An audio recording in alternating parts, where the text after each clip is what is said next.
Coming up in Taiwan, we learn more about how we can protect ourselves and cope with the dengue virus. And we join Tzu Chi volunteers in China as they conduct home visitations prior to the start of their winter aid distributions. Welcome to DaAi Headlines. I'm Mary Lee. Thank you for joining us. We begin today's program in Taiwan. Currently, the dengue fever outbreak in Tainan is spiraling out of control, with more citizens becoming infected while the death toll continues to spike upwards. As most people may not know much about the disease, we have prepared this special report to help you learn more so as to better protect yourself. By swinging a large net furiously or using a powerful vacuum, scientists can catch mosquitoes easily. The two primary mosquito vectors of dengue fever are Aedes aegypti and Aedes albopictus.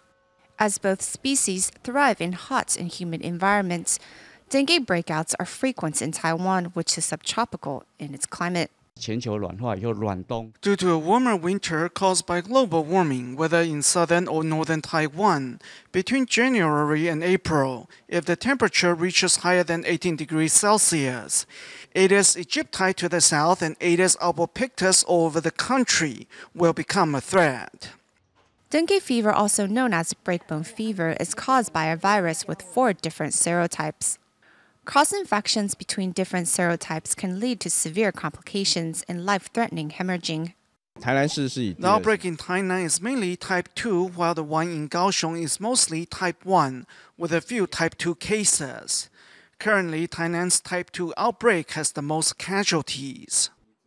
Once a healthy individual is bitten by a vector mosquito carrying the virus, symptoms will develop in 3 to 8 days and will include fever, headache, muscle and joint pain, and a skin rash.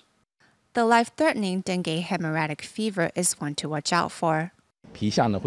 Blood spots will be visible on the skin and even bruises as well. The worst is the so-called dengue shock syndrome, where patients' limbs grow cold and their faces will become pale. Their blood pressure will also be lower than normal.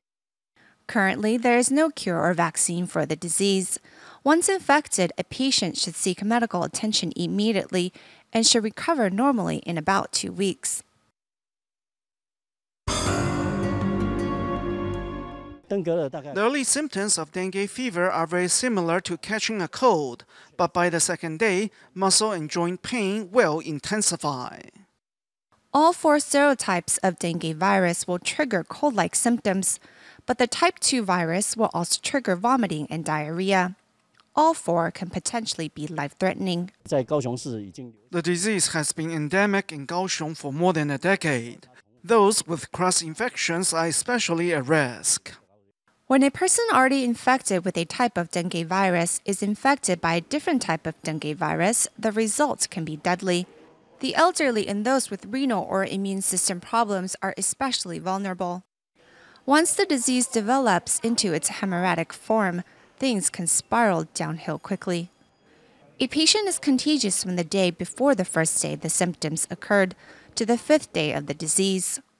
Antibodies will be produced in the body 3 to 4 weeks later. The patient will be forever immune to that specific serotype of the dengue virus, but will only be temporarily shielded from other serotypes of the virus. The antibody can also provide about 9 months of protection from other serotypes. When doctors investigated dengue fever-related deaths in Kaohsiung, they discovered that the loss of coagulation is related to the early uses of fever reducers. In the cases that I had to deal with, up to 80% had fever-reducing injections. Antipyretics such as NSAIDs, aspirin, and Pyrin have an antiplatelet effect, which will make hemorrhaging worse. Thus, it is safer to use acetaminophen instead. But despite the efforts made by the medical community to save lives, the best way to contain dengue fever outbreaks is put best by this veteran with 15 years of experience in the area. There is no special medication that can cure dengue fever. Only by controlling the population of the vector mosquitoes can we control the disease. To provide medical care to villagers in mountainous areas, Tzu Chi volunteers in Guatemala held a free clinic in El Novillero of Solola. Nearly 200 villagers seized the opportunity to seek much-needed medical attention, with some even walking for 1 to 2 hours to get to the free clinic site. But first, we joined team members in Taiwan as they hosted a free clinic on behalf of the homeless in Taichung City. As the dentists and doctors check on their patients, Tzu Chi volunteers perform sign language songs for those still waiting. 42 members of TIMA Central Taiwan chapter and Tzu Chi volunteers held another regular free clinic at the Visitations Homeless Social Welfare Foundation shelter in Taichung to safeguard the health of the homeless. TIMA Central Taiwan chapter is very blessed to have this opportunity. We must thank the brothers and sisters who help us, letting us focus on providing medical services. What you do adds up. You're more mindful than the nurses at hospitals.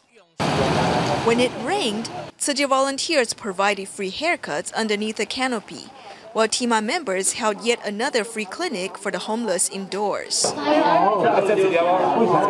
This young medical volunteer, You Yunru, came with his aunt. My job today is to serve tea to the grandpas and grandmas. I'm very happy doing this. As you smile at them, they smile back. Through the regular free clinics, TIMA members are able to safeguard health of the homeless, delivering warmth and care. Desperate for medical care, nearly 200 villagers of El Novillero, Guatemala, packed a free clinic. Some of them walk 1 to 2 hours to get here. As this 73-year-old man suffers from cirrhosis, his wife has to run the household since their 8 children all have their own families. Take 2 to 3 pills in the morning and another 2 at noon. There is no need to take the medication at night. Many female patients here need antibiotics, while children have dental problems. The large amount of dust and lack of clean water have caused much disease, and the government is trying to come up with a solution. We have huge health-related problems. Many families don't have access to drinking water, and we need to work on this. This is a high-cost investment plan. Some of the young dentists on site work their way through school, and they hope to give back to society through their services. As the villagers receive medical care, they also learn about the spirit of Tzu Chi's bamboo coin bank, which inspires people to accumulate good deeds 1 day at a time. We have more medical news, but in the Philippines, recently TIMA members held another free eye clinic in Navotas City. Among the nearly 200 patients seen was an elderly couple with cataracts who found their eyesight and quality of life restored thanks to a simple yet life-changing surgery. When I watched TV, I saw 2 images. I asked myself, why do I see 2 faces that look the same? For this couple, both of whom are over 70 years old, seeing the world clearly was once a dream. I cannot do much since I can't see clearly. I even need to use a flashlight to hammer a nail.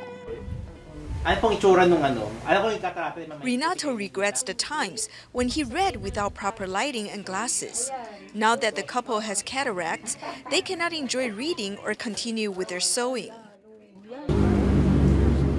The free eye clinic held by TIMA in Navotas City brought hope to the elderly couple.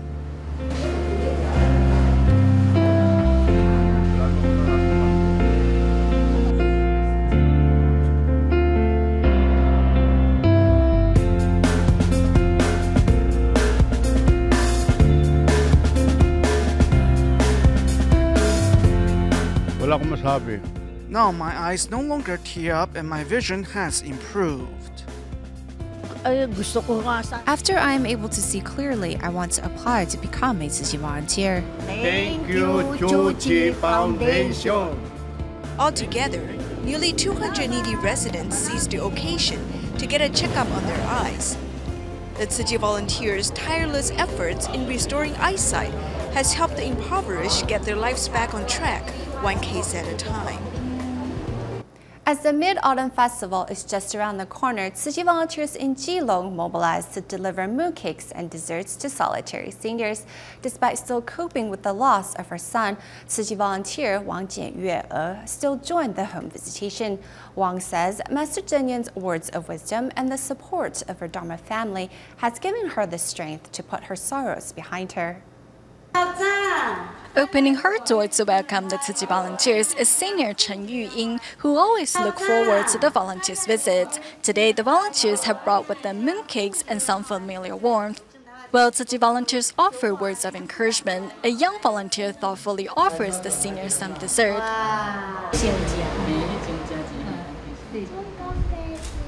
Grandma Chen Yuying, a former Tzu Chi Care recipient, was inspired by the volunteers to practice recycling. Recently, however, the senior had to temporarily stop due to health problems. Tzu Chi volunteers pass on some exercise tips and remind the senior to take care of herself.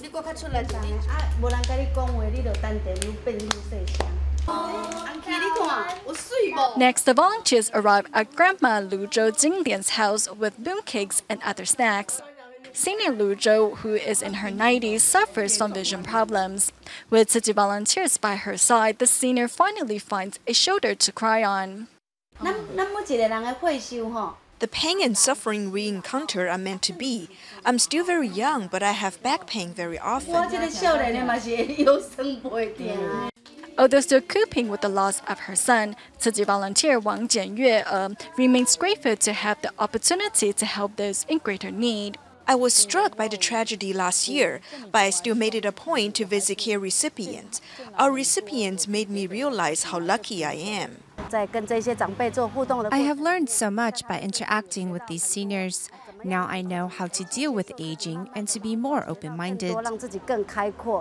Despite having to use a walker, Grandma Lu Zhou still gets up to say goodbye to the volunteers as a way to express her appreciation and gratitude. Come on, come on.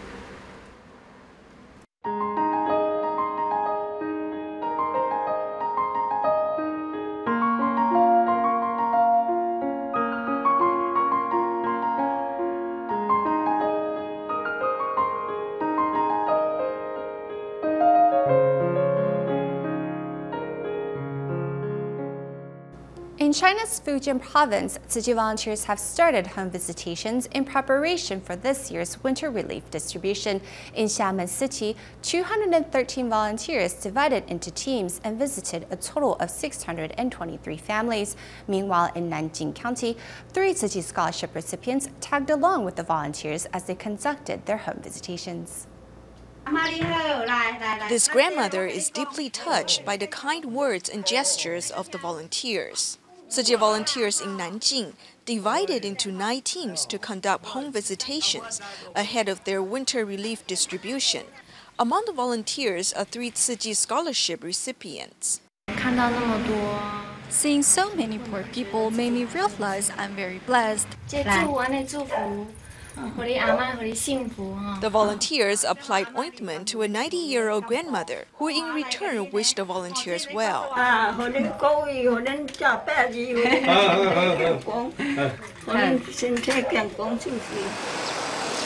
In Xiamen, Tzu Chi volunteers visited the elderly and needy families in preparation for their 12th annual winter relief distribution. One of the winter aid recipients, Huang Pengwei, has gotten into college, but he and his mother do not seem excited about it. Huang Pengwei's father passed away when he was in high school, and maybe that is why Huang exhibits a quiet demeanor. Tzu Chi volunteers encourage Huang to practice introducing himself. Hi, I'm from Xiang'an district of Xiamen. My name is Huang Pengwei. I like to play basketball, and I hope I can get along well with my classmates. Here is the phone number and address of the branch in Licheng district. You can go read there. It is our Jinsi Books and Cafe. Inspired by the Jinsi aphorisms, Huang hugged his mother to express his gratitude. Huang will be attending college in Quanzhou soon, while Tzu Chi volunteers continue to deliver aid to more families like his. Staying in China, mobilizing volunteers to comfort the victims of the Tianjin chemical explosion was a challenge for local Tzu Chi volunteers, as the region is short on volunteers and the number of residents needing assistance was so large. However, doing the best they could, volunteers broke up into teams to relay their love and care. Among them was Chen Dongwan, who was born and bred in Tanggu district, ground zero of the explosion. Chen didn't leave like so many others around him. Instead, he saw the importance of staying to provide for his fellow countrymen. To prepare lunch for the disaster victims, Chen Dongwan and his wife began early in the morning. I'm a local, I know the way well. In the aftermath of the Tianjin explosion, volunteer Chen Dongwan, born and bred in Tanggu district, chose to stay behind to help the less fortunate. There's lots to do here still, like caring for the victims and feeding them. Basically, being there wherever help is needed. Short on manpower, volunteers in Tianjin often take on multiple jobs at a time. After the explosion, some residents couldn't re-enter their homes to get their stuff. We gave them consolation cash to help them meet their immediate needs. Tzu Chi's way of providing love and care Chen Dongwan learned about as a trainee volunteer was put to good use, as he recently had to comfort others and help them find an outlet for their worries. I'm very lucky that I only broke 2 fingers. The tragedy was a wake-up call for the normally optimistic residents of Tianjin. Impermanence in life is not something you can predict. It happens in a moment. However, with love in the world, everything will work out. 38-year-old Li Guanqing just recently donated 68% of his liver to save the life of his younger cousin, who has stage 2 liver cancer. The cousin did undergo tumor removal surgery, but cancer cells quickly resurfaced, making a transplant the only option to save his life. All members of the cousin's family have congenital hepatitis B and therefore are not suitable to become donors themselves. But before Li could accomplish this life-saving deed, the compassionate Buddhist first had to convince his own family and wife to give him their consent. My cousin was told about the news at the end of last year, and his elder sister immediately tried to do something about it. Everyone reacts in the same way. It is just hard to accept things like this. When we heard that it was liver cancer, we knew none of us was qualified, as we were all hepatitis B carriers. We then tried to contact relatives on my mother's side, but were turned down. I was running out of choices, so I thought of cousin Guanxing, who immediately said yes and went to get evaluated. 我可以问问看表弟看看，他完全没有考虑，他就说好，他要去评估。你知道你这个伤痕有多长吗？我还没看过，反正我会跟他一辈子好好相处的。5月份开始。I came for my donor evaluation in May, and by early June, I learned that I was the best match. Not only could I donate my liver, I also had the lowest risk factor. It's just funny how things have a way of working out. If I were to consider making a donation 6 months later, it would not work as my liver cells would already be too old. So it was just perfect timing. We should seize such moments to do the best that we can. When you go home, you have to remember to dress the wound left by the drainage tube once a day. After all, we're dealing with uncertainty and the unknown, so there were bound to be objections. I tried my best to take in all the information, whether correct or inaccurate, given to me by relatives of all ages and seniority, who quoted from experts and non-experts. Though not all the advice I received was necessarily pleasing to the ears, it all stemmed from love. We can only try to polish up the rough edges of these interpersonal relationships with families and friends slowly. I must thank my wife for she signed the consent form. She is really wise and compassionate.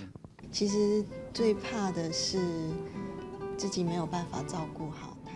I was afraid that I could not care for him properly, but his mind was already made up. Actually, he never second-guessed himself right from the beginning. I knew he wouldn't change his mind even if I objected. I would also feel uncomfortable knowing that a life is lost because I was against saving it. I think that would bother the both of us forever. So since he had already decided, I decided to make a pact with him and have him sign it before I gave my consent. Basically, it was about the new, healthier way of life that he will be bracing for afterwards.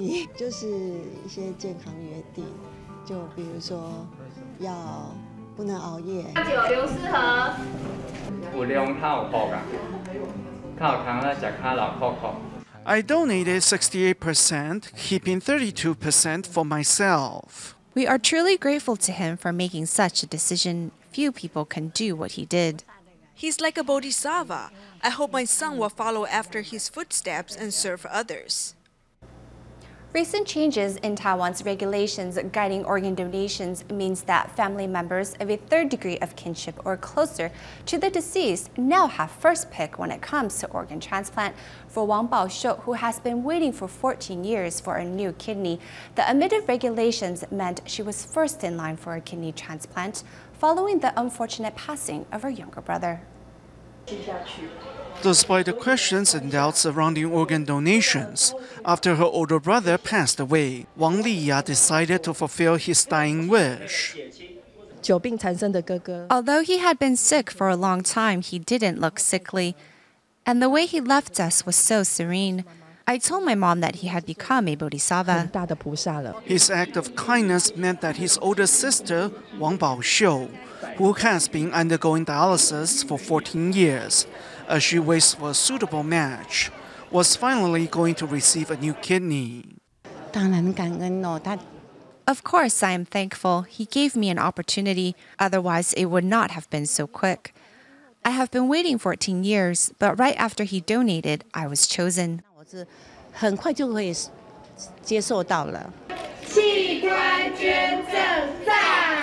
Following changes to regulations allowing family members to be first in line for organ donations, cases like the Wangs have become more frequent. At a recent Taipei Tzu Chi Hospital outreach program, families came to speak about the experience.